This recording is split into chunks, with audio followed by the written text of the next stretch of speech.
Pas grand monde n'a vu la tête qu'il a, mais tout le monde en parle depuis 9 mois, c'est le H1N1. Faut-il se faire vacciner ou pas? Qui est dans les groupes à risque? A-t-on acheté trop de doses? Toutes ces questions sont bien légitimes. Mais il y en a une qui a moins intéressé les médias et qui pourtant est tout aussi importante pour l'avenir. Comment ce virus est-il apparu? Pourquoi au Mexique? Est-on certain qu'on ne va pas devoir revivre ça chaque année? Avec Ventura Samara, nous avons remonté la piste jusqu'à la source de la pandémie. Il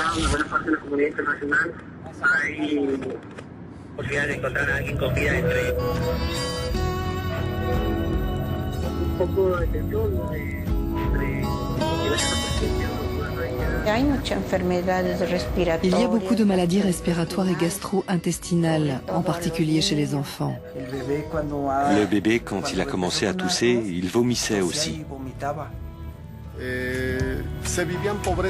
Avant, on était pauvres, mais on vivait heureux. Maintenant, on est tout le temps assailli de maladies, dont certaines qu'on n'arrive pas à soigner. Ils l'ont appelé comme ça, la grippe porcine. Porcine. Et après 15-20 jours, ils ont changé de nom. Elle n'était plus porcine. Ils lui ont trouvé un nom plus diplomatique.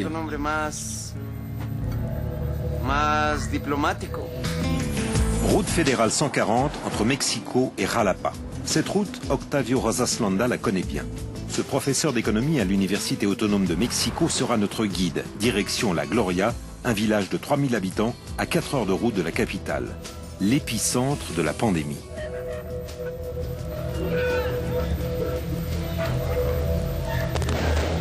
En mars dernier, une armée de journalistes de blouse blanche a débarqué. C'est ici qu'a été officiellement identifié le premier malade de la grippe pandémique, Edgardo Hernandez. Le petit garçon a guéri. Son statut de patient zéro lui a valu une statue sur la place du village. Du bronze, mais toujours pas de réponse. Pourquoi lui? Pourquoi la pandémie est-elle partie d'ici? Ce que les virologues ont compris très vite, c'est que ce nouveau virus a une drôle de tête. Il cumule les morceaux de gènes de 2 grippes porcines différentes, d'une grippe aviaire et de la grippe humaine. Il est possible que 2 des 4 combinaisons soient faites il y a plusieurs années, puis qu'une 4e ait eu lieu, puis que celle-là, elle est faite que le virus a pu passer du cochon à l'homme, ce qui arrive d'une façon épisodique depuis très longtemps, mais qu'il a pu passer, après avoir passé du cochon à l'homme, de l'homme à l'homme. Aux abords de la Gloria, la première chose qui frappe, c'est l'odeur. Elle vient de cette porcherie industrielle. Pour les habitants, le virus s'est échappé d'ici. Pour Octavio Rosas Landa, mutation économique et virus mutant sont liés. Granjas Carroll de Mexico, c'est une entreprise filiale de Smithfield Foods, une grande multinationale américaine qui est le principal producteur de porc dans le monde. Dans chacun de ces bâtiments, il y a 18 000 porcs. Ça signifie qu'au total, pour l'ensemble de cet élevage, on parle de 90 à 100 000 porcs. Les animaux sont abattus avant l'âge de 6 mois, ce qui représente pour ce seul élevage environ 400 000 porcs par an. L'entreprise a refusé de nous laisser filmer à l'intérieur. Peut-être ne voulait-il pas que l'on montre des images comme celle-ci, tournées clandestinement dans un élevage de ce type aux États-Unis.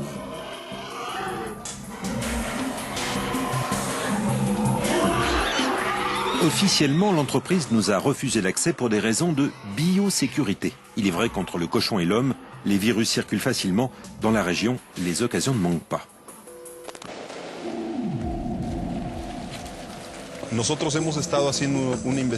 Nous avons mené une enquête et sur cette carte on peut voir qu'il existe d'autres complexes, y compris dans le sud. On a dénombré 65 complexes, mais les habitants de la région nous ont dit qu'il y en avait davantage, 106. Ce qui implique une destruction de l'environnement et de la santé bien plus importante que ce qu'on veut bien nous faire croire.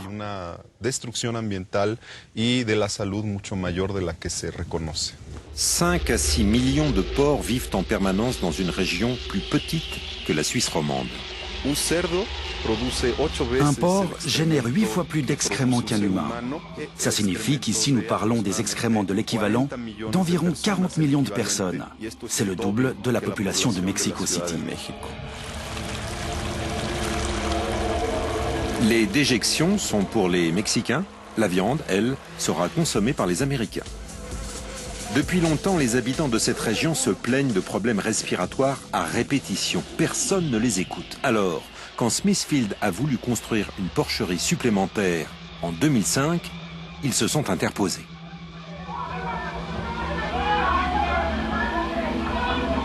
Le peuple ne veut pas d'une porcherie de plus. Lors d'une réunion avec la direction et des politiciens, les villageois ont déposé une bassine pleine de déjections de porc sur la table de négociation pour partager, juste 1 heure ou 2, cette odeur qu'ils supportent 24 heures sur 24. Se déclarant insultés, les officiels ont refusé de poursuivre le dialogue.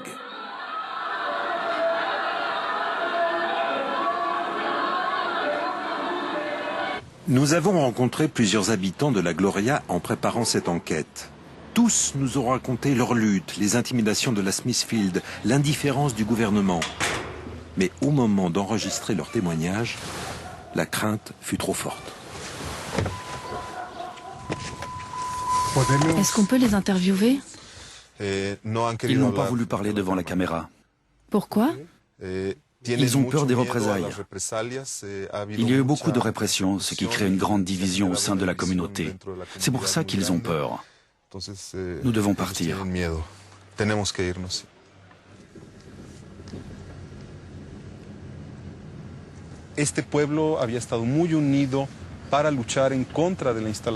Ce village était très uni pour lutter contre l'implantation de ces complexes de porcheries, des fermes Carole. Dans de nombreuses occasions, cette entreprise s'est montrée violente par le biais de menaces.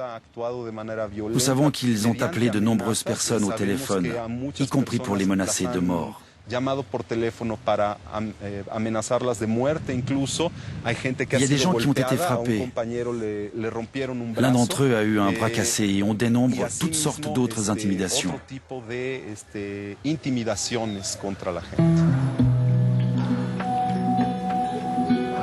Dans la région, plusieurs villages ont participé à cette protestation. Nous partons pour Chichicuautla, à 1 quart d'heure de la Gloria. Octavio Rosaslanda travaille avec ces communautés depuis des années. Il a leur confiance. Là, on peut déjà percevoir l'odeur des cochons morts. Parce que cette odeur est différente de celle des excréments. Malgré les risques, ces 2 hommes acceptent de nous conduire vers ce qui empoisonne leur vie. Don Vicente et Don Ruben sont les représentants de leur village. Et voilà comment l'entreprise américaine économise les frais d'un incinérateur.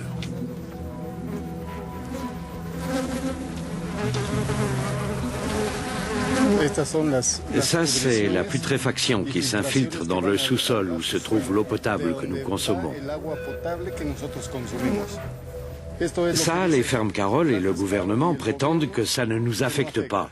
Je ne comprends pas comment ils peuvent dire ça, quand on sait que toute viande en putréfaction est une infection pour l'être humain.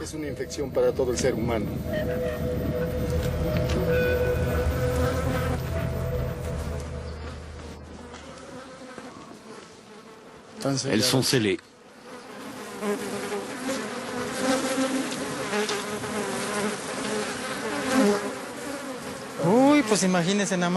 Rendez-vous compte, c'est 8 mètres par 3 remplis d'innombrables porcs. Mínimo debe haber unos 500. Mínimo 500 cerdos muertos. Il doit y avoir 500 cadavres de porcs dans chacune de ces fosses. Et ici, il y en a 4 et une 5e en construction. Ils ne mettent que des murs en béton, mais tout s'infiltre dans le sous-sol.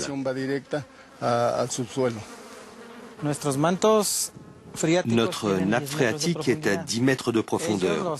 Et eux, ils font leur fosse à 4 ou 5 mètres de profondeur. Voyez à quelle distance de l'eau potable. Ils se sont installés sur notre nappe qui est la plus riche en eau douce propre à la consommation et pourtant ils donnent ça aux porcs. Dans les élevages industriels, une mortalité de 5 à 10%, c'est la norme. Le gouvernement est au courant et comme vous pouvez le constater, la pourriture qui est là, celle de cette entreprise, est comme celle du gouvernement.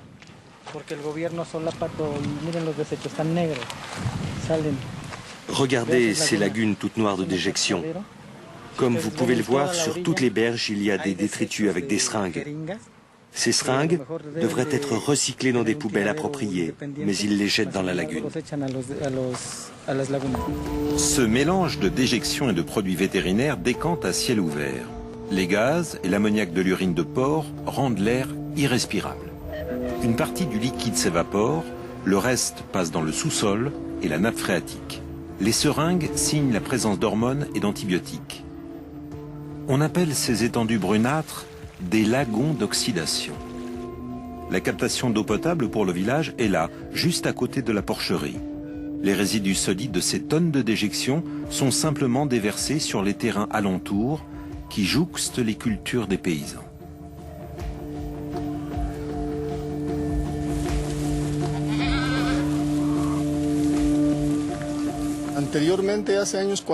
Autrefois, avant l'implantation de cette entreprise, tout était sain. Maintenant plus. Maintenant, dans chaque communauté aux alentours, il y a toujours des gens atteints par des grippes, des infections pulmonaires, respiratoires, des fièvres. C'est dans cette atmosphère que l'épidémie éclate. Les autorités sanitaires qui jusque-là avaient ignoré les plaintes des habitants analysent le sang d'une quarantaine de malades à la Gloria. Bizarrement, seul l'échantillon du petit Edgardo est positif au H1N1. Pourquoi? A-t-on testé suffisamment de monde? Le ministre de la Santé en personne nous reçoit pour répondre à ces questions. Bien, les prélèvements qui se font normalement, comme le recommande l'OMS en cas de grippe saisonnière, c'est de prendre 10% des personnes touchées par une épidémie, et dans ce cas, c'était entre 450 et 500 personnes.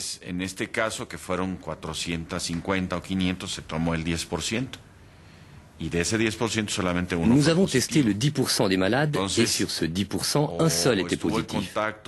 Donc, le petit Edgar a été en contact avec le virus ou avec quelqu'un qui était porteur et qui l'a contaminé.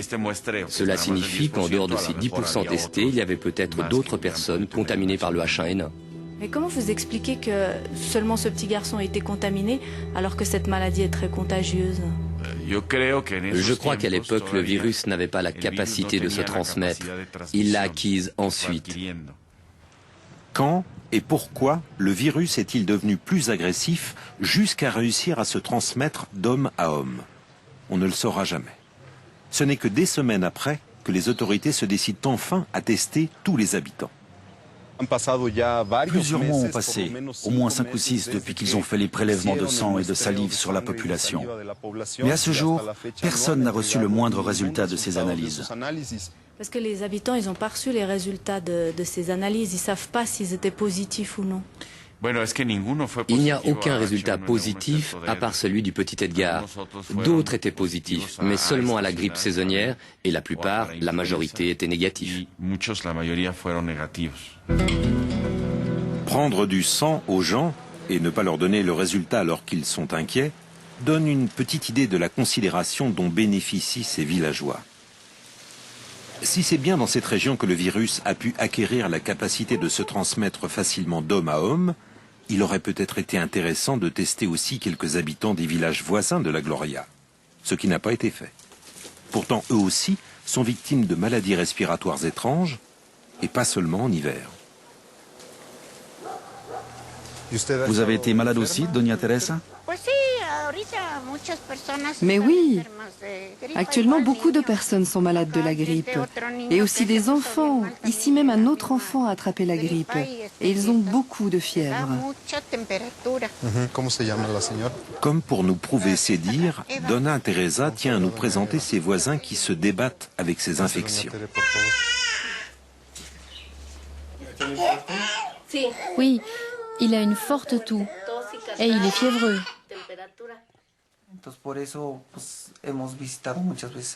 C'est pour ça qu'on a dû aller plusieurs fois chez le médecin. 3 fois pour l'enfant, 1 fois pour ma femme, et hier j'ai encore emmené mon autre fils. Depuis que les fermes Carole se sont installées, il y a tout le temps des maladies, et pas seulement la grippe, de nombreux types de maladies. Avant ça, on était bien, en bonne santé. On n'était pas souvent malade.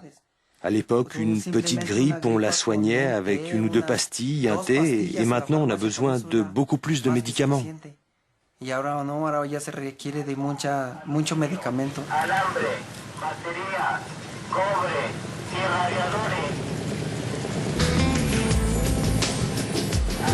Pour soigner ces malades, des médecins de premier recours, démunis et qui n'ont même pas l'autorisation de s'exprimer dans les médias. Nous en avons rencontré plusieurs. Tous disent la même chose. Les gens souffrent de maladies respiratoires et de pneumonies atypiques non identifiées. L'un d'entre eux a accepté de nous parler à condition de rester anonyme.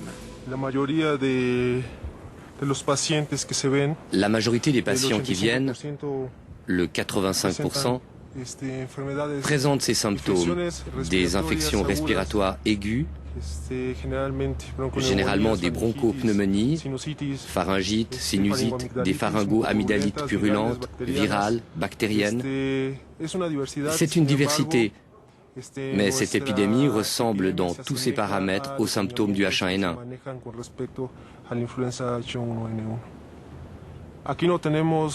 Ici, nous n'avons pas la possibilité de parler librement, parce que si nous le faisons, nous courons le risque de perdre notre travail, et même de nous faire tuer. Pourquoi ne pas le dire? La parole de ces médecins dérange. Ce sont des témoignages à charge contre les entreprises qui polluent, contre le gouvernement qui les laisse sans moyen de soigner. Ce que nous avons actuellement, c'est uniquement de la pénicilline et des antihistaminiques pour diminuer la douleur. C'est tout ce que nous avons. Et comme tout le monde le sait, ce ne sont pas des médicaments utiles pour lutter contre le H1N1.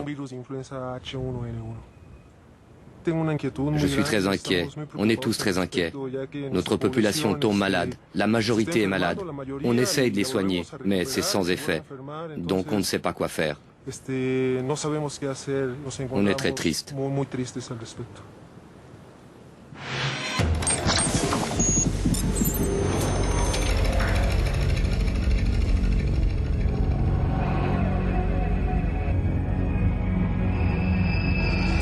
Tant que ces infections pulmonaires atypiques ne sortaient pas de ces villages, tout le monde s'en fichait. Ce qui est plus étonnant, c'est que ces mystérieux agents pathogènes n'intéressent toujours ni l'OMS, ni les responsables mexicains de la santé. Le danger, c'est que si on ne soigne pas une infection et qu'elle traîne trop longtemps, ça augmente la probabilité que la même personne soit infectée par un second virus. Ces 2 virus influenza différents peuvent alors se rencontrer et se recombiner. Ce scénario est possible dans une cellule humaine ou porcine. Les porcs sont d'ailleurs d'excellents incubateurs car ils possèdent à la fois des récepteurs au virus des oiseaux et à ceux des hommes. On a vu que dans cette région, les porcs, comme les hommes, vivent dans un environnement souillé qui les rend malades.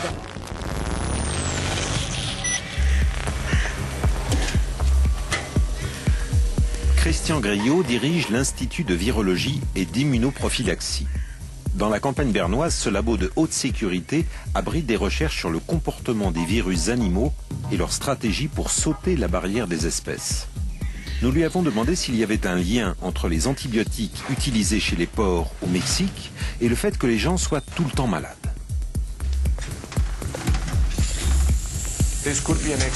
Oui, ça pourrait être une explication. Mais il faut bien garder à l'esprit qu'il n'y a pas que des antibiotiques qui sont utilisés dans ces exploitations, mais aussi des hormones et autres substances chimiques. Et s'il y a une grande concentration de toutes ces substances ensemble dans l'eau potable, ça aussi, ça peut provoquer des maladies chez les humains. On ne peut pas l'exclure. Et pourtant, aucun prélèvement d'eau ou d'air n'a été fait au Mexique. La poussière, qui peut aussi disséminer des pathogènes, n'a jamais été analysée. Autre piste non explorée, la prolifération anormale de mouches, d'insectes et de chiens errants qui trouvent dans les cadavres de porcs de la nourriture facile.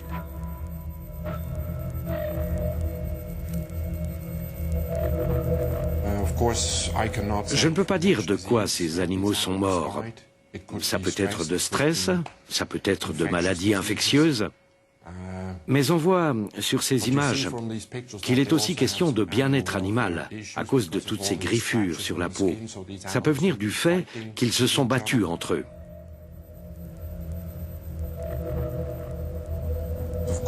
Bien sûr, si vous avez des animaux morts qui traînent autour et que vous avez des chiens qui viennent et qui se nourrissent de ces cadavres, ces chiens sont potentiellement contaminés par des agents infectieux qu'ils peuvent transporter vers d'autres animaux. Les petits mammifères aussi sont connus pour servir parfois de vecteurs au virus. Les habitants ont bien noté des changements, mais personne ne les écoute. Ce qu'on a vu ici, c'est qu'il y a des rats qui sont arrivés. Des gros rats qui s'approchent du village, et ça vient de ces porcheries. Au Mexique, en principe, les normes d'élevage sont les mêmes qu'en Europe.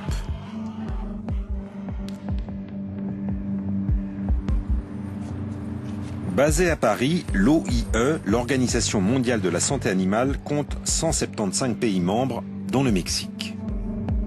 En avril, la découverte d'un nouveau virus lié aux cochons a mis l'OIE en état d'alerte. Pendant 5 jours, Bernard Vallat, son directeur, a enchaîné réunions et interviews. Bernard Vallat, qui est directeur général de l'OIE, l'Organisation mondiale de la santé animale. Bonjour. Bonjour. Je vous disais qu'on insistait au niveau mondial pour changer le nom de la maladie. Ça y est, c'est fait. Ça y est, c'est fait. Voilà. Il s'agissait manifestement d'une maladie qui galopait chez l'homme et pas chez l'animal. Donc il était logique que l'OMS décide la dénomination à H1N1.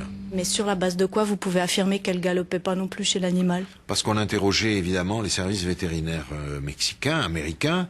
On a envoyé une mission commune avec la FAO et l'OMS au Mexique.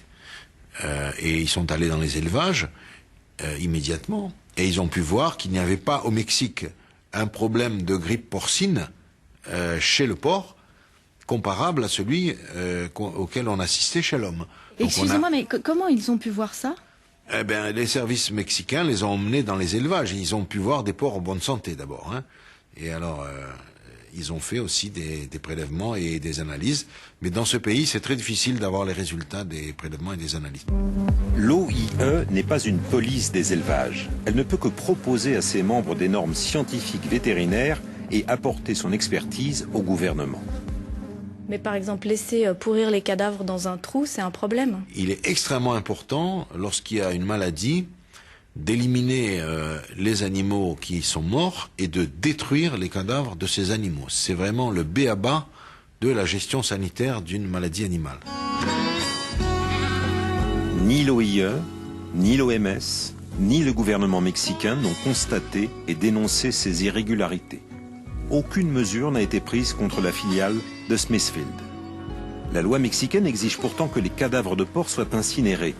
Mais les vétérinaires officiels n'entrent jamais ici. L'entreprise pratique l'autocontrôle. Alors quand le gouvernement affirme qu'aucun porc testé n'était porteur du H1N1, dit-il la vérité? Alors les services vétérinaires mexicains nous ont indiqué avoir fait sur un échantillon statistiquement représentatif de porcs des dizaines de milliers de prélèvements et ils nous en ont envoyé les résultats, ils étaient négatifs. C'est ce que nous avons reçu de la part des autorités mexicaines qui nous ont affirmé donc il n'y avait pas eu le virus H1N1 n'avait pas circulé chez le porc. Nous avons quelques doutes. Car vu le nombre de personnes infectées par ce virus, il est tout à fait étonnant qu'il n'y ait pas eu quelques porcs infectés. Smithfield emploie ses propres vétérinaires. À quelle date ont-ils fait les prélèvements sur les porcs? Mystère. Dans une crise mondiale, les procédures devraient être transparentes, les informations accessibles à la communauté scientifique. Étrangement, on ne trouve pas beaucoup d'informations sur ce qui a été fait à la Gloria.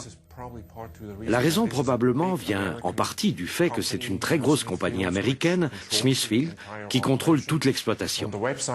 Sur le site web de la compagnie, on peut voir qu'ils ont fait quelques investigations sur les porcs, ils ont cherché la présence du virus, de l'influenza, chez les animaux. Ils disent que tous ces prélèvements ont été négatifs. Mais parce que c'est fait par la compagnie, parce que c'est elle-même qui a mis les résultats sur son site internet, je pense qu'on doit être un peu prudent, se demander si c'est vrai, s'ils l'ont vraiment fait. Une analyse indépendante aurait été une bonne chose, ou alors le gouvernement mexicain, qu'il soit entré dans ces élevages pour faire lui-même des prélèvements sur les porcs et ensuite soumettre ces échantillons à un laboratoire de référence au Mexique, ou par exemple au CDC à Atlanta.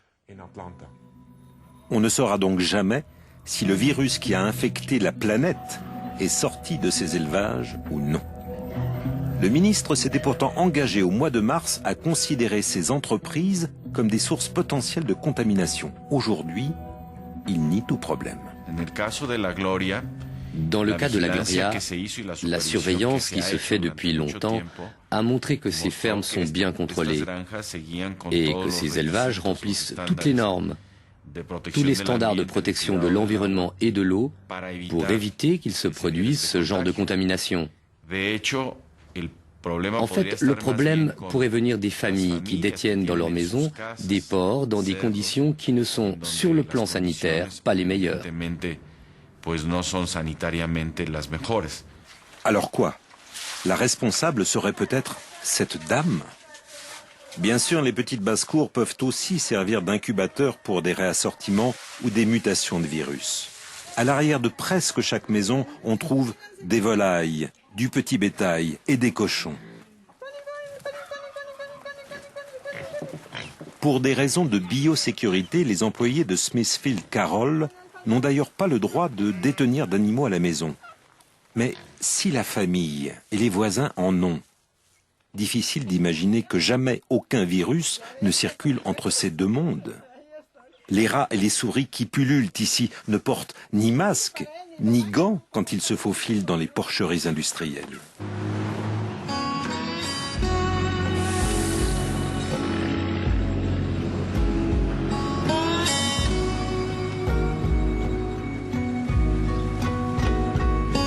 Octavio Rosaslanda nous emmène sur une autre piste. Voici la fabrique. Cette piste, c'est celle du rôle de l'alimentation des cochons dans la création et la propagation de nouveaux virus.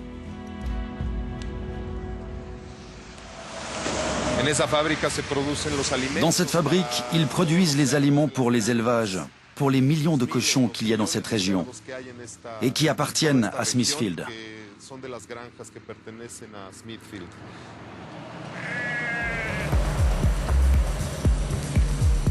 Le Mexique, c'est le berceau du maïs.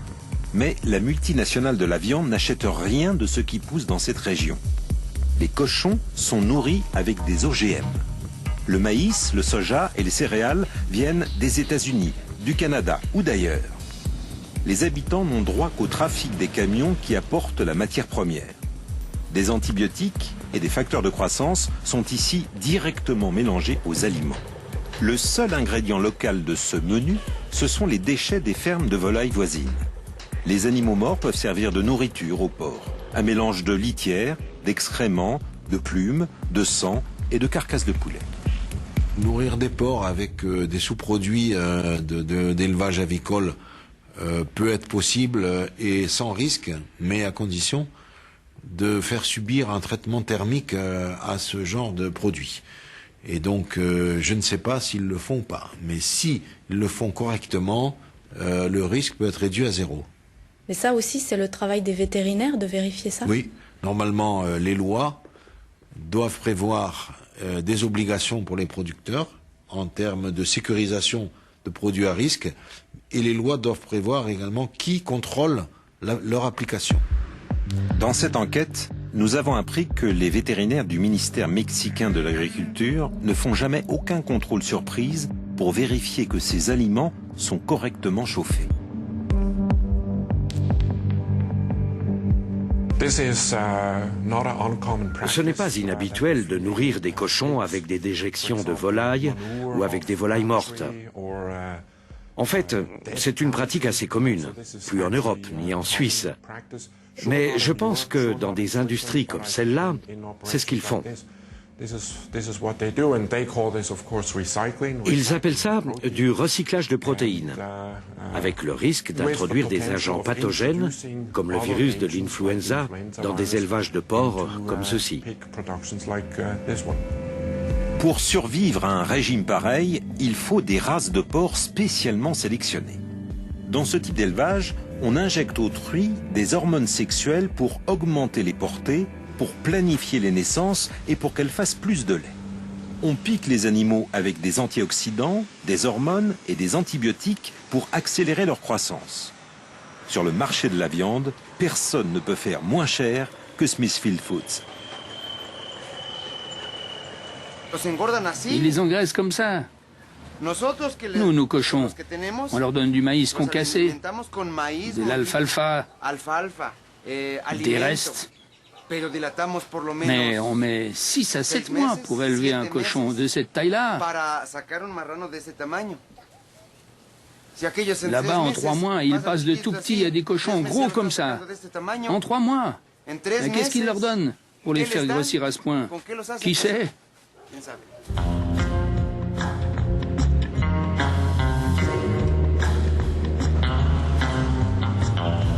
Le coupable dans cette affaire, ce n'est pas le cochon.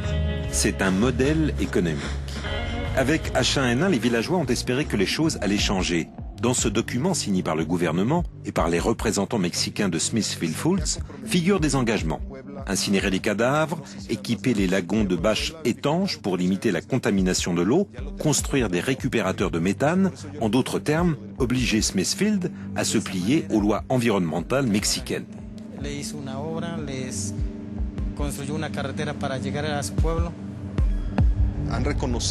Ils ont reconnu avoir signé cet accord? Ils ont reconnu qu'ils ont apposé leur signature, qu'ils ont signé une convention, mais pour eux, ça n'a pas plus de valeur qu'un procès-verbal. Nous, faute de connaissances, on ne sait pas comment le faire valoir. Lors du reportage, aucune de ces promesses n'avait été tenue. Ce que les villageois craignent par-dessus tout, c'est que l'engagement de ne pas construire de porcheries supplémentaires soit bafoué. Car ici, l'eau manque déjà.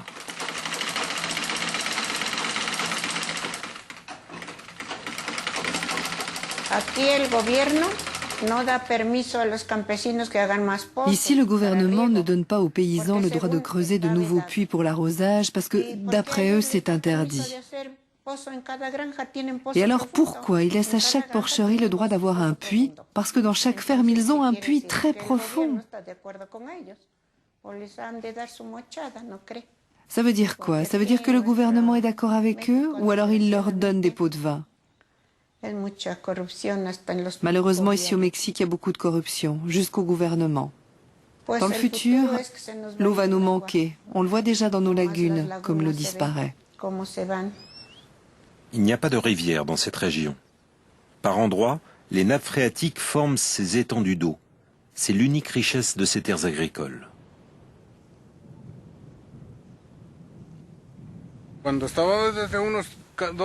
Quand j'avais 12 ans, je venais déjà là avec mes chèvres.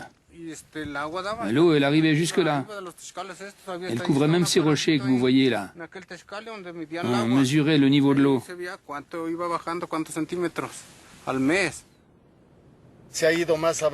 Le niveau d'eau a beaucoup baissé à cause de l'énorme consommation des fermes Carole pour ces cochons. Nous, on n'en consomme que pendant 3 ou 4 mois pour l'agriculture. Et cette firme, elle en consomme 365 jours par année. Et cette consommation, elle est de 24 heures. Et je crois que c'est ça qui est à l'origine des problèmes de nos nappes phréatiques. Ils forent des puits pour l'exploitation des porcs, alors que ce sont les humains qui en auraient le plus besoin. Ces terres ont été distribuées aux agriculteurs après la Révolution, en 1910. Des terres inaliénables. Les paysans ne pouvaient pas les vendre, seulement les transmettre, et personne ne pouvait les leur enlever, même en cas de dette. Cette protection des paysans est tombée avec l'ALENA, l'accord de libre-échange entre le Canada, les États-Unis et le Mexique, en 1994. Ruinés par l'arrivée massive de céréales et de produits agricoles bon marché canadiens et américains, les paysans ont dû vendre et émigrer vers les villes. Leurs terrains sont alors passés aux mains d'entreprises comme Smithfield. Une autre des caractéristiques perverses du traité de libre commerce et une de ses pires conséquences, c'est que des entreprises comme celle-là vont avoir une impunité totale au niveau des dégâts à l'environnement. Qu'est-ce que ça signifie? Ça signifie que des entreprises comme celle-là, qui créent de véritables nuisances au milieu ambiant, aucun gouvernement, aucune autorité, aucune instance du gouvernement mexicain ne peut les obliger à se plier aux normes environnementales.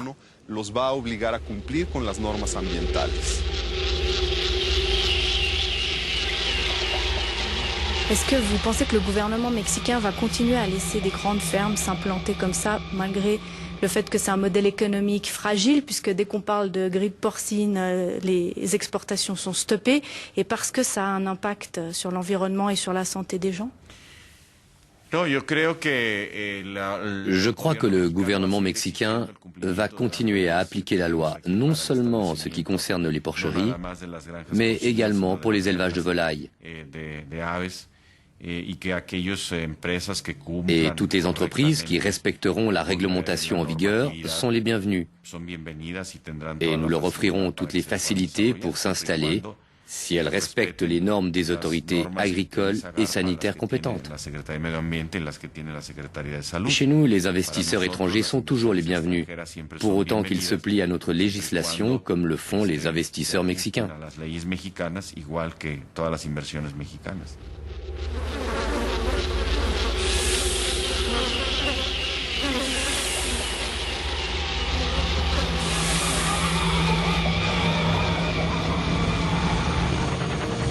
Le plus navrant, c'est que ces usines à viande n'ont rien apporté à l'économie de la région. Smithfield avait pourtant promis prospérité et emploi. En réalité, ces fermes sont tellement automatisées que les plus grosses tournent avec une dizaine de personnes à peine. Les populations locales sont sacrifiées pour remplir à bas prix des kilomètres de rayons charcuterie dans les supermarchés d'Amérique du Nord. Le véritable coût de ces protéines bon marché est gigantesque. Ça n'intéresserait personne si, à 4 heures de la Gloria, ne se trouvait pas une des plus grandes villes de la planète.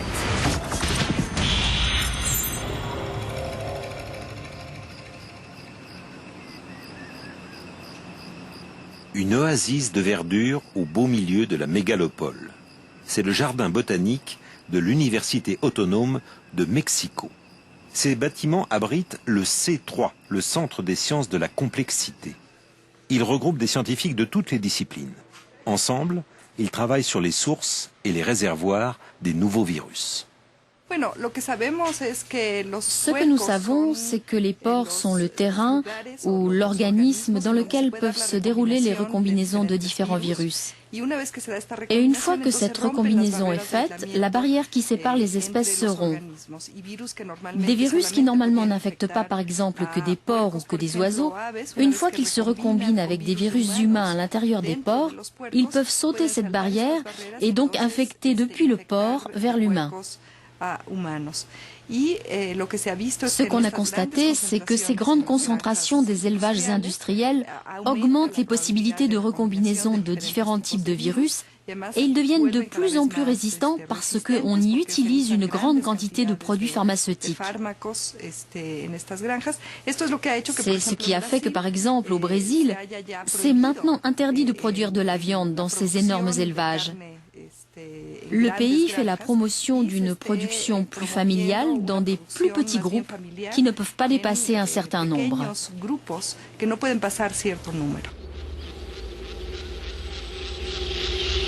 Limiter la taille des élevages, comme au Brésil, c'est limiter les risques de voir apparaître toute autre sorte de virus.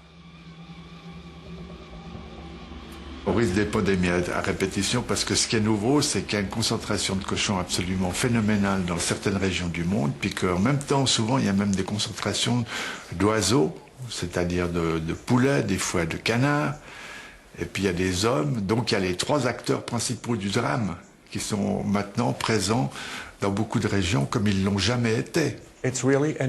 C'est véritablement un nouveau virus qui a été généré. Mais quand? Personne ne le sait. Il est né où, d'abord chez l'homme ou chez le cochon? Je dirais d'abord dans un cochon. Il y est resté pendant un certain temps, puis il a sauté chez les humains. Ensuite, peut-être a-t-il continué à se transformer parce que les virus de l'influenza se transforment sans cesse. Donc, le virus a continué à se transformer aussi dans les humains et tout d'un coup, le changement a été si spectaculaire que les gens ont commencé à montrer des signes cliniques. L'équation est la suivante. Des virus de la grippe qui mutent sans cesse. Des concentrations humaines toujours plus grandes. Une population fragilisée par la pollution de l'air, de l'eau, des aliments et qui souffre d'infections respiratoires chroniques. Cette équation, on la trouve dans une ville comme Mexico, 24 millions d'habitants, et c'est la recette idéale pour créer des virus mortels.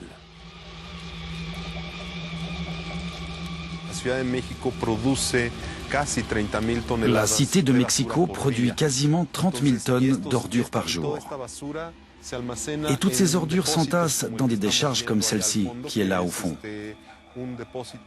Un dépôt pratiquement à ciel ouvert, juste à côté des maisons d'habitation. Et ces gens qui respirent tout le temps les fumées toxiques, les gaz et tous les résidus. Les fluides circulent librement là où les gens vivent et ça les rend vulnérables. Ça fragilise leur système immunitaire.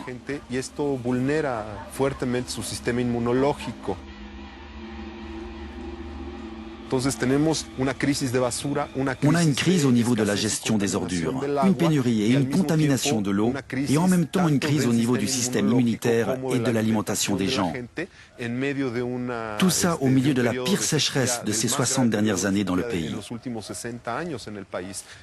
Et ça a eu pour résultat une énorme mortalité et un grand nombre de cas d'infection.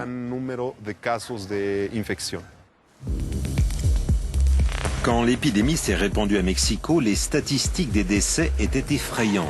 C'est pour cette raison qu'on a cru la pandémie bien plus grave qu'elle ne l'est en réalité. Avec les résultats de toutes les autopsies, on voit que la mortalité par H1N1 n'a pas été supérieure ici. Un grand nombre de décès est dû à des maladies respiratoires d'origine inconnue. Des morts qui passaient inaperçues parce qu'avant la crise, personne ne les comptait. Donc on s'est demandé avec tous les collègues spécialistes dans ces questions, quelles sont les causes épidémiologiques qui ont entraîné les décès de tous ces hommes, de ces femmes qui sont morts de pneumonie atypique, qui probablement auraient pu être guéris avec des mesures de prévention adéquates. Mais surtout, quelle est la cause de la mort de ces autres personnes qui ne sont pas décédées de la grippe H1N1, mais de pneumonie atypique ? Tout ça n'est pas clair. C'est un thème très nébuleux ici, pour lequel on n'a pas de réponse. Répondre à cette question, c'est dans l'intérêt de toute la planète.